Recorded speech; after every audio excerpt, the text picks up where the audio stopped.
Hello मित्रांनी मैत्रिणींनो, तुम्हाला आठवतं का एक व्हिडिओ टाकला होता. ॲमेझॉनवरनं आपण हा ड्रेस मागवला आहे आणि त्याचा आपण अनबॉक्सिंगचा व्हिडिओ बनवला होता.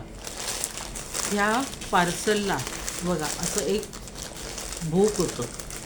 मला वाटलं पार्सल देणारा जो आहे ना त्याने ड्रेस चेकिंग करण्यासाठी हा होल बनवला आहे. मी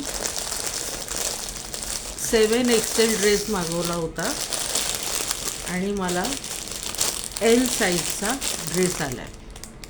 तर हा ड्रेस मी रिटर्न म्हणून रिक्वेस्ट टाकली. तो घ्यायला आला.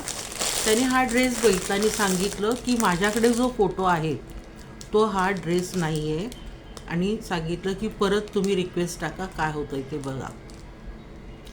मग मी काय केलं, परत रिक्वेस्ट टाकली तर त्यांनी सांगितलं की आम्ही तुम्हाला दिलेलं पार्सल हे नाही आहे. ओके, हा ड्रेस आपण मागवला होता ॲमेझॉनवरून 1000 रुपयाला आणि हा आला आहे मीरा फॅबमधनं. हे बघा, तर त्याचं लेबल वगैरे सगळं तसंच आहे. हां, त्यांनी हा ड्रेस घेण्यासाठी रिफ्यूज केलेला आहे.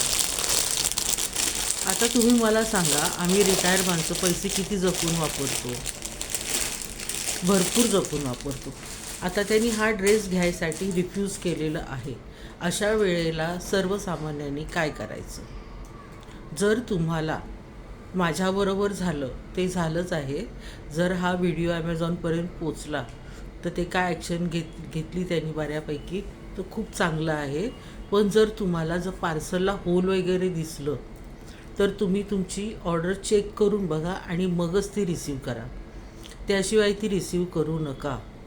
माझे 1000 रुपये फुकट गेले आहेत, तर तसे तुमचे पैसे वाया जाऊ नयेत म्हणून तुमचं पार्सल तुम्ही आधी चेक करून घ्या. तुमच्याबरोबरही असा फ्रॉड होऊ शकतो. तर कृपा करून तुमच्या ऑर्डर्स तुम्ही चेक करून घ्या. Okay, thank you.